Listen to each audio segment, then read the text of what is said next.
চিনাকি চিনাকি লগা সেই সময়বোৰ, আপোন আপোন লগা সেই মানুহবোৰ আজি যেন মোৰ পৰা বহুত দূৰত। দুহাত মেলিছোঁ অলপো সঁহাৰি পোৱা নাই, কিয়নো সময় হৈছে সলনি হৈছে মানুহৰ মন। চিনাকি মানুহবোৰ অচিনাকি মন। আচলতে যিজনে সম্পৰ্ক মূল্য বুজি নাপায় তেওঁ কেতিয়াও সৰু হৈ সম্পৰ্ক ধৰি ৰাখিব নিবিচাৰে। আৰু মই কিন্তু সম্পৰ্কবোৰ ধৰি ৰাখিব বিচাৰোঁ সৰু হৈ, কাৰণ মই ভাবোঁ সম্পৰ্কৰ মূল্য বহুত বেছি বুলি পেলাই। টকা পইচা হ'লে মানুহ বহুত ফুটনি হয়। আচলতে ফুটনি সেইসকলে নেদেখায় যি বংশগত ধনী। ফুটনি সেইসকল মানুহে দেখুৱায় যেতিয়া ভিক্ষাৰী পটককৈ ধনী হৈ যায়। আজিকালি আপোন মানুহবোৰেও বিপদৰ সময়ত মাত এষাৰ দিবলৈকে সময় নাই, কিজানি মই সহায় বিচাৰোঁ বুলি। আৰু পিঠিৰ পিছফালে হিংসা কৰা আৰু মুখৰ আগত হাঁহি, এয়াই হ'ল আচলতে পৃথিৱীৰ নিয়ম।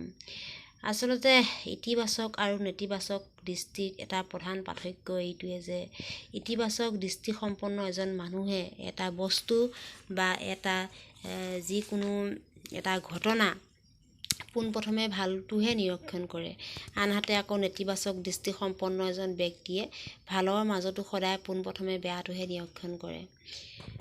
জীৱনত বহুত কিবা কিবি শিকিলোঁ, কিন্তু মানুহ চিনাত আজিও ব্যৰ্থ মই। মানুহক বুজি পোৱাটোৱে বহুত কঠিন। যিমান মই মানুহক আপোন বুলি নাভাবোঁ কিয়, কিন্তু মোক সময়ত সেই মানুহবোৰে প্ৰমাণ কৰি দিয়ে যে মই যিমান আপোন বুলি ভাবিছিলোঁ মানুহবোৰ সিমান আপোন নহয়।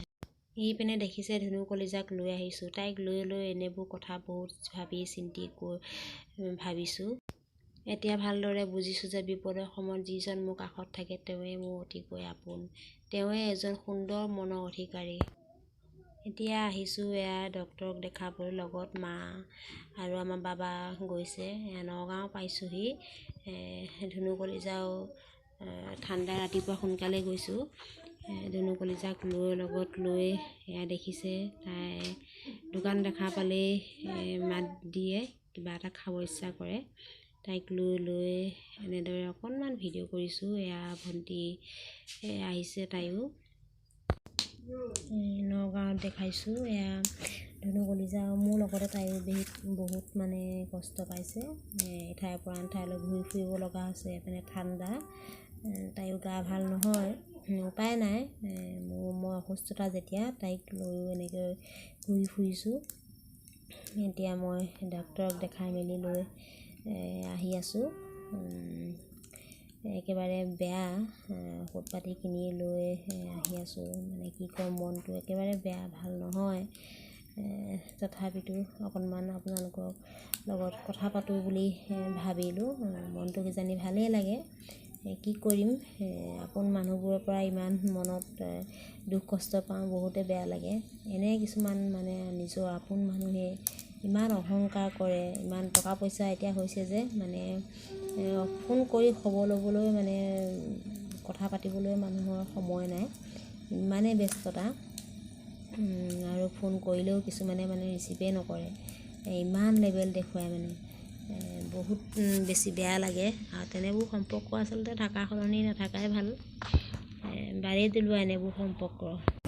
মনতে ভাবোঁ জীৱনটো যেন এখন মানে মহাভাৰত। ইয়াত মানে দুৰ্যোধনৰ দৰে বস্ত্ৰ হৰণ কৰা মানুহো আছে, শকুনিৰ দৰে মানে কুবুদ্ধি দিয়া মানুহো আছে, কৰ্ণৰ দৰে দাতাও আছে, অৰ্জুনৰ দৰে বীৰ আছে, আৰু যুধিষ্ঠিৰ দৰে সত্যবাদীও আছে। নাই বুলিলে মাথোন কেৱল কৃষ্ণৰ দৰে সাৰথি।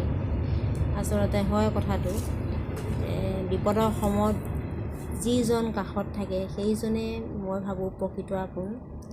আজি মোৰ মানুহজনে বহুত কষ্ট কৰে, বহুত কষ্ট কৰি মোক এটা নতুন জীৱন দান কৰিছে।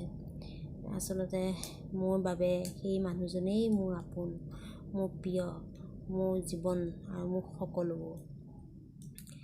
বহুত বুজিলোঁ এতিয়া মানুহক ইমান আপোন ভাবি অৱশেষত মই নিজেই অকলশৰীয়া হৈ গ'লোঁ। সেয়া আহি পালোঁ নগাঁও চাৰচৰীয়া নাৰ্ছিং হোম।